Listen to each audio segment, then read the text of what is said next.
우리 삶에는 풀리지 않는 문제들이 있어요. 그래서 뭐 풀려고 해도 안 풀려요. 왜 안 풀리냐면 이게 오래됐고 또 이게 체질적인 문제일 수도 있어요. 어떤 분들은 뭐 연세 많은 분들은 뭐 다리가 이렇게 좀 그럴 수도 있고요. 어떤 분들은 뭐 숨이 가쁘기도 하고, 또 어떤 분들은 빈혈이 있는 분이 있습니다. 근데 이게 뭐 체질적인 문제니까 이게 뭐 어떻게 할 수가 없어요. 오늘 우리 간증에도 그런 우리 청년이 나왔습니다. 처음부터 날 때부터 너무 예민해가지고 좀 이렇게 잠도 잘 못 자고 이랬던 청년인데요. 이런 풀리지 않는 문제를 이게 어떻게 풀릴 수 있을까요?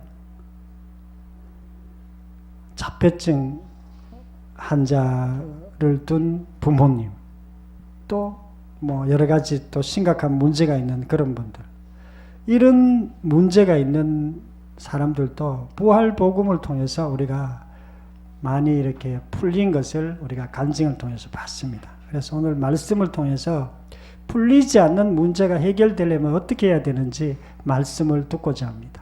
첫 번째는요, 요나의 표적밖에는 없다, 이렇게 말씀하고 있습니다. 마태복음 12장 39절 목소리를 읽겠습니다. 시작. 예수께서 대답하여 이르시되 악하고 음란한 세대가 표적을 구하나 선지자 요나의 표적밖에는 보일 표적이 없느니라. 예수님께서 어떤 유대인이 자기에게 표적을 보여달라 그랬어요. 표적을 보여달라는 말은 당신의 정체를 좀 밝혀라, 이런 뜻이에요. 당신이 누굽니까? 선지자입니까? 랍비입니까? 그리스도입니까? 당신의 좀 표적을 좀 보여주세요, 이런 뜻이에요. 그때 예수님께서 하신 말씀, 내가 너희들에게 보여줄 표적은 요나의 표적밖에 없다, 부활밖에 없다, 이렇게 얘기하셨어요. 그때는 아직도 부활 십자가도 뭐 지지도 않았고 부활할 그런 것도 아주 한참 멀었는데 그 얘기를 하신 거예요. 우리가 예수님을 알려면요, 부활을 경험해야 예수님을 정확히 알 수 있어요. 예수님을 아는 것은요, 그냥 우리가 예수님도 많은 기적을 행했습니다. 뭐 어린아이들도 고쳐주셨고, 또 뭐 사람들, 환자들, 혈우병 환자들 500명 5,000명의 사람들을 먹이기도 하고 그런 기적을 베풀어 줬지만 그것 가지고 예수님을 정확히 알 수가 없어요. 예수님을 우리가 정확히 알려면 부활을 통해서만 우리가 예수님을 정확히 알 수 있습니다. 예수님을 안다는 게 뭘까요? 예수님의 실체를 아는 것을 말합니다. 여러분, 저에 대해서 혹시 알고 계세요? 제가 어렸을 때 뭐 집에서 조금 장난 많이 쳤는 거 알고 계세요?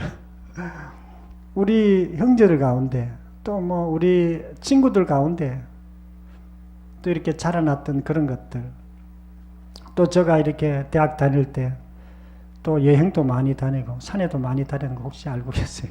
저는 캠핑을 좋아합니다. 캠핑. 지금은 이제 교회 다니고부터는 캠핑을 못 다니는데 그때는 캠핑을 좋아했어요. 또 제가 이렇게 목사도 하기 위해 신학교도 다녔고요. 또 그 전에는 직장을 디자인에 대한 섬유 디자인을 한 10년 했습니다. 디자인도 했고, 또 대학은 민속학을 전공했습니다. 제가 어떤 사람이라고 생각하세요?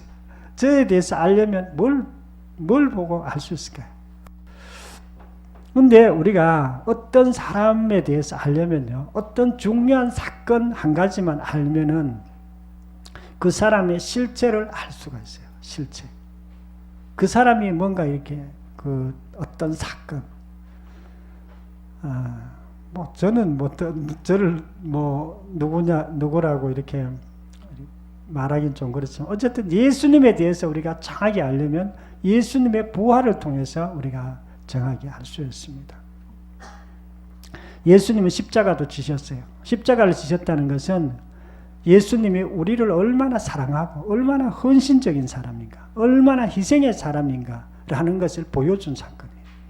예수님이 부활하셨다는, 물론 하나님이 부활시켰지만 부활하셨다는 것은 예수님이 하나님이라는 것을 보여주는 사건입니다. 이 부활만이 예수님이 누군지를 정확하게 알 수가 있어요. 문제가 해결되려면요, 요나의 표적밖에 없다는 것을 우리가 알아야 됩니다. 우리 교회 표가 원래는 이걸로 정했습니다. 나는 부활이요 생명이니. 이게 우리 교회 원래 표예요. 이거는 예수님은 부활이시고 생명이시다, 이런 뜻이에요. 예수님을 가장 잘 나타내는 게 부활이에요. 생명이란 말은 예수님 속에 생명이 가득하다 뜻이에요. 마귀에게는 뭐가 있을까요? 죽음이 가득합니다. 마귀하고 가까이 살면 죽음의 일들이 계속 생겨요. 예수님과 가까이 하면 생명의 일들이 계속 생깁니다. 생명의 일은 뭘까요? 기쁨, 평안, 좋은 일, 복된 일, 이런 것들, 사랑의 일, 이런 것들이 계속 생겨요. 예수님과 가까이 하면. 우리가 무엇보다 중요하게 여기는 것은 예수님이 누구신가 하는 그런 문제예요. 예수님이 누구신가? 성경에도 주인공이 누구냐면 어떤 분들 주인공을 잘 모르는 분이 있어요. 성경의 주인공 예수님입니다. 예수님. 구약 성경에도 예수님에 대해서 나왔고요. 신약 성경에도 예수님에 대해서 나온 것입니다. 이 예수님이 누구신가 하는 거예요. 예수님은요, 완전한 사람이에요. 우리하고 똑같은 사람이에요. 피곤하고요, 뭔가 이렇게 약간 연약한 부분도 있고요. 그런데 완전한 하나님이에요. 하나님. 그분은 자기가 하나님이라고 몇 번이나 얘기했습니다. 사마리아 여인에게는 내가 그리스도다라고 이렇게 얘기해요. 그것도 하나님이란 뜻입니다. 그리고 빌립에게는 나를 본 자는 하나님을 본 자라고 이렇게 얘기했어요. 우리가 예수님을 안다는 것이 너무나 중요합니다. 예수님이 하나님이라는 걸 아는 사람은요, 아, 하나님이 이 땅에 오셨구나. 우리하고 똑같이 사람으로 오셨구나. 그리고 그분이 우리를 위해서 죽으시고 부활하셨구나 하는 것을 알게 됩니다. 어떤 분들은 나는 부활을 아는데요, 이렇게 얘기하는 사람이 있습니다. 부활을 아는 것과 부활을 믿는 것은 다른 문제예요. 부활은 뭐 들으면 금방 알죠. 그러나 부활을 믿는다는 것은 우리의 인생이 바뀐다는 뜻이에요. 우리가 부활을 믿어야 사실은 인생이 바뀌어요. 우리 이 청년도 아마 오랫동안 부활을 알았던 것 같아요. 그런데 자기 삶이 안 바뀐 거예요. 그런데 어느 순간 예수님의 부활을 믿게 되고, 그리고 자기 삶이 완전히 바뀌었어요. 그렇게 예민하고 막 신경 쓰이고 이런 것들이 사라졌어요. 문제가 해결되려면요, 요나의 표적밖에 없다는 것으로 우리가 접근해야 됩니다. 초대교회 성도들도, 제자들요, 특별히 예수님이 하나님이라는 것을 알았습니다. 그런데 그들의 삶은 안 바뀌었어요. 그 삶이 바뀐 것은요, 예수님의 부활을 경험한 다음에 그렇게 됐어요. 부활은 그 사람을 완전히 바꿉니다. 염려와 두려움과 까칠함, 이런 것들에 있는 삶이었는데, 예수님의 부활을 만난 다음에는 그들 속에 그런 것이 없어졌어요. 그냥 예수님의 부활을 경험한 다음에는 예수님이 우리 그분 마음속에 오고, 우리 마음속에 오고, 그리고 그 마음에 평강을 주셨습니다. 부활만이 우리가 예수님이 누군지를 정확하게 알게 합니다. 정확하게 알 뿐만 아니라 우리가 그분 앞에 굴복되게 만들어요. 우리 인생에 많은 문제들이 있잖아요. 근데 문제가 자꾸 신경 쓰이는 거예요. 나는 지금 췌장이 좀 안 좋은데, 췌장이 너무 신경 쓰이는 거예요. 그런데 예수님께 굴복됐다는 것은 췌장보다 더 위대하신 예수님께 신경 쓰이는 사람이 예수님을 믿는 사람이고, 그런 사람이 모든 가치관, 사고방식이 바뀐 사람입니다. 이재영이라는 성도님이 계셨는데요, 조울증 환자예요. 조울증. 어떨 때는 굉장히 즐거웠다가 어떨 때는 막 우울증 갔다 왔다 갔다 그러는 거예요. 조울증 환자. 근데 그게 치료가 안 되는 거예요. 치료가. 그런데 그도 예수님을 믿게 되었어요. 그리고 예수님을 믿게 되자 그 조울증이 사라졌습니다. 왜 사라졌냐면요, 예수님이 생명이시기 때문에 그렇습니다. 예수님이 내 삶을 완전히 지배했기 때문에 그렇습니다.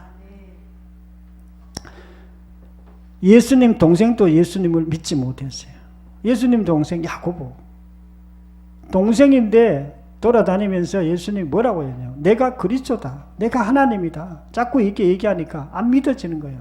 어렸을 때부터 같이 컸는데 형이 자꾸 하나님이라 그러니까 좀 창피해가지고 예수님을 조금 그렇게 생각해요. 그런데 예수님이 부활한 다음에 예수님을 믿게 돼요. 이분이 부활하셨네, 이분이 진짜 하나님의 아들이시네, 진짜 하나님이시네 한 것을 알게 되고 예수님을 믿게 된 것입니다. 그 이후부터는 그도 이제 예수님을 잘 믿고 또 초대교회에 정말 기둥같이 쓰임받는 그런 건강한 사람이 되었습니다. 부활의 표적으로 풀리지 않는 문제가 다 풀리기를 축원합니다. 두 번째로는요, 성경대로 죽었다가 살아났다고 이렇게 말씀하고 있습니다. 고린전서 15장 3, 4절 한 목소리 읽겠습니다. 시작. 내가 받은 것을 먼저 너희에게 전하였노니 이는 성경대로 그리스도께서 우리 죄를 위하여 죽으시고 장사 지낸 바 되었다가 성경대로 사흘 만에 다시 살아나사. 아멘. 예수님의 십자가와 부활 사건은요, 성경에 기록된 것입니다. 구약 성경에 기록된 것이에요. 예수님이 그 십자가와 부활 사건이 성경에 기록되었다는 것은 뭘 의미하는 걸까요? 예수님이 십자가에서 죽으신 것, 그것은 이사야 53장에도 기록되어 있고요. 예수님 부활 사건도 예수님 시편에 또 이사야도 기록하고 있습니다. 이것은요, 성경이 뭐라는 것을 보여준 거예요. 성경이 하나님 말씀이라는 걸 보여준 거예요. 성경이 그냥 말씀이 아니라 하나님의 말씀입니다. 우리의 삶의 많은 문제들은요, 우리가 성경과 일치하지 않기 때문에 우리의 사고방식이 어떤 문제일 가능성이 많습니다. 여러분이 어떤 문제가 있다, 그 문제는요, 여러분의 사고방식하고 이렇게 관계가 있습니다. 여러분 사고방식이 어떨까요? 저는 어렸을 때부터 좀 이렇게 내 사고방식이 있어요. 우리 엄마인데 배운 게 있고, 아버지인데 배운 게 있고, 친구들에게, 또 우리 TV에서 배운 게 있고, 또 책을 통해서 배운 게 있어요. 이런 사고방식인데요, 이런 사고방식이 바뀌지 않으면 내 인생에 정말 어려운 문제들이 풀리지 않습니다. 문제가 해결되려면요, 성경적인 사고방식으로 바뀌어야 됩니다.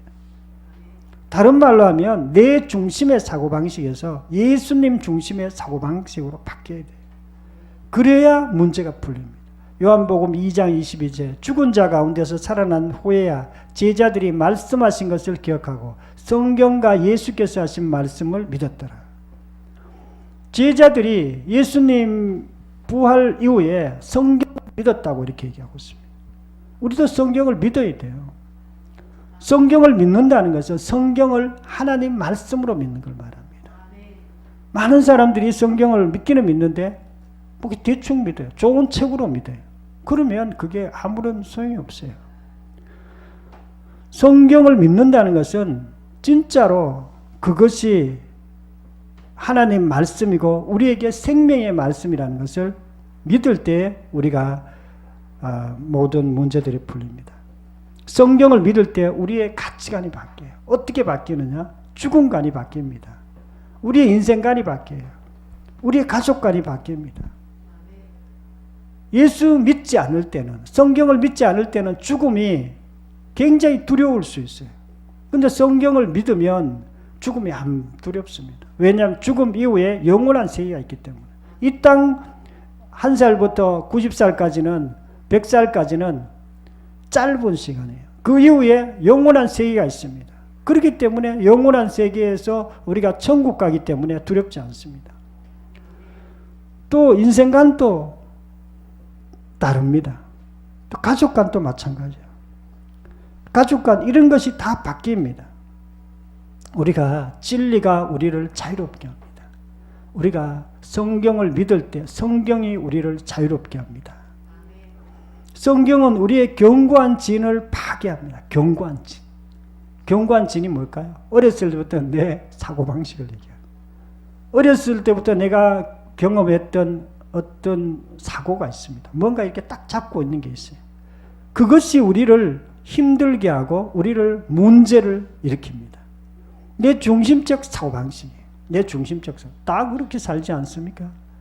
내 중심으로 다 생각하는 거. 내가 봤을 때 좋은 거는 좋고 옳지 않은 거는 옳지 않고 이거는 하지 말아야 되고 내가 볼 때 다 그런 거예요. 그건 내 중심적 사고방식.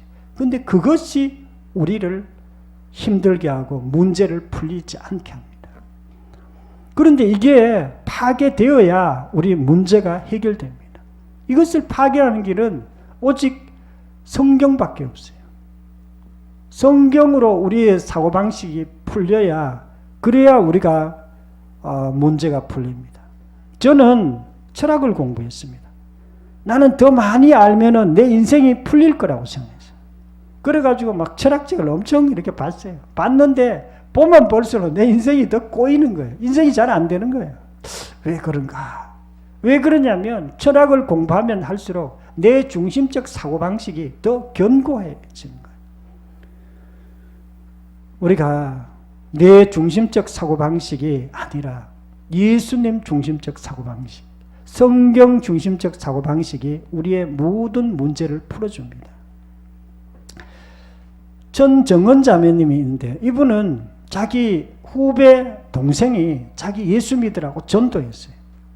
근데 안 믿었어요. 왜냐하면 자기 동생은 자기보다 피아노도 잘 못 치고 그리고 뭐 자기보다 더 나은 게 별로 없어요. 예수 믿으라고 대고 얘기하는 거예요. 교회 나오세요. 예수 믿으세요. 그래 콧방귀도 안 꼈어요. 근데 어느 날 암이 걸린 거 자기가.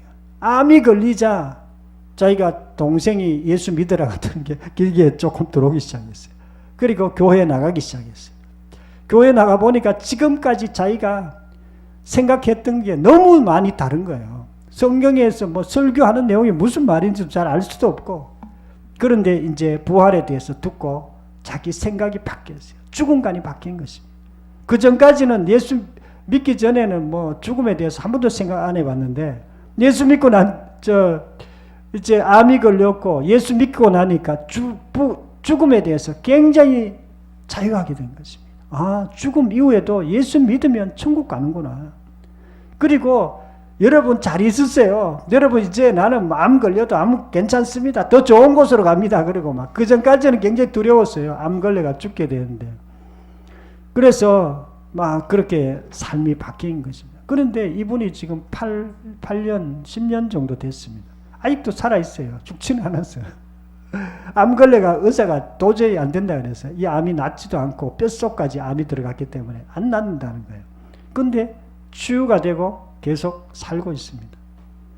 우리 장모님도 우리 20년 전에 암 걸려가지고 죽는다 그랬어요. 그때 거의 못 산다 그랬어요. 왜냐하면 췌장암 굉장히 위험한 암이었어요. 그런데 뭐 우리도 막 기도하고 이랬는데 지금 20년 살았어요. 또 이제 뭐 췌장이 조금 생겨가지고 또 다시 수술했는데 성경적 가치관으로 바뀜으로 풀리지 않는 문제가 풀리기를 축원합니다. 세 번째로는요, 지금 또 보좌 우편에 세상 만물을 통치한다 이렇게 말씀하고 있습니다. 에베소서 1장 20절에서 22절 한 목소리 읽겠습니다. 시작.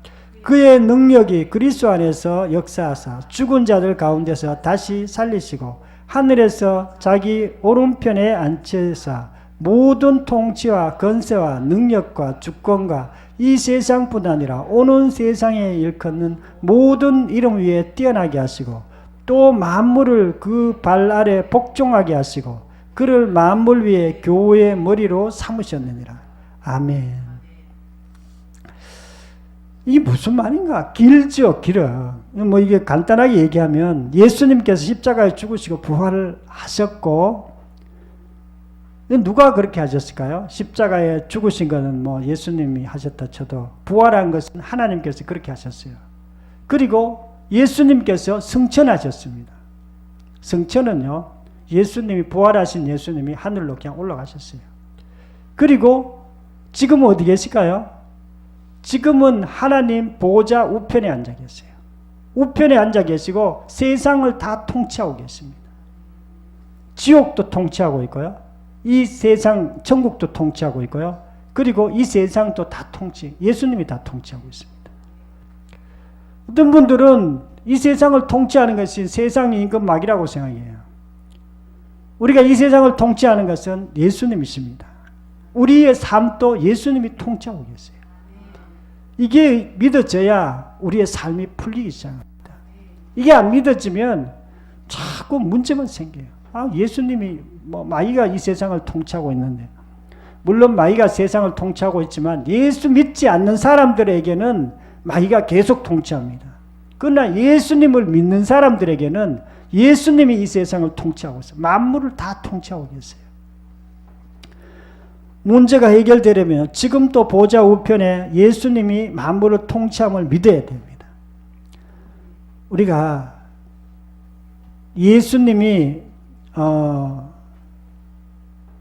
하늘 보좌에 계시지만, 그러나 우리 마음, 육체 또 우리와 함께 계세요. 우리가 예수님과 연합되어 있습니다. 여러분 예수님 연합되어 있는 믿으십니까? 예수님을 믿으면 예수님이 우리 속에 들어오세요. 우리가 예수님 안에 있습니다. 그래서 예수님과 연합되어 있습니다. 그래서 예수님이 우리의 삶을 통치하고 계세요. 마귀는 십자가에 못 박힐 때, 예수님이 십자가에 못 박힐 때 마귀도 십자가에 못 박혀 더 이상 힘이 없습니다. 그리고 예수님이 십자가에 죽으실 때 마지막에 뭐라고 얘기했냐면 다 이루었다고 그래요.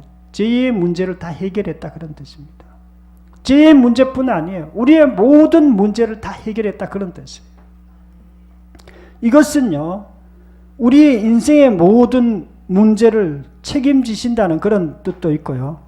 하나님께서 실제로 우리의 삶 가운데 모든 문제를 해결한다, 그런 뜻입니다. 우리 말떠듬이 우리 성도님 간증 들어가고, 성함은 잘 모르겠는데 이분이 말떠듬이었어요. 말할 때마다 계속 더듬는 거예요, 말을. 왜 더듬냐면 그것도 신경이 너무 예민해. 남을 이렇게 너무 긴장을 하는 거예요. 말할 때 긴장을 하는 거예요. 책 읽으라 그래도 책을 잘 못 읽었어요. 일어서가지고. 왜 그러냐면 주변 사람들이 너무 의식되기 때문에 이게 잘 안 되는 거예요. 말을 딴 사람하고 얘기할 때도 긴장이 되니까 말을 자꾸 더듬고 이랬어요. 지금은 그분이 말을 안 더듬습니다. 이제는 뭐 긴장이고 뭐고 없어요. 왜 긴장 안 하느냐? 예수님을 주인으로 믿었기 때문에. 예수님을 믿으면 우리 속에 평안이 와요.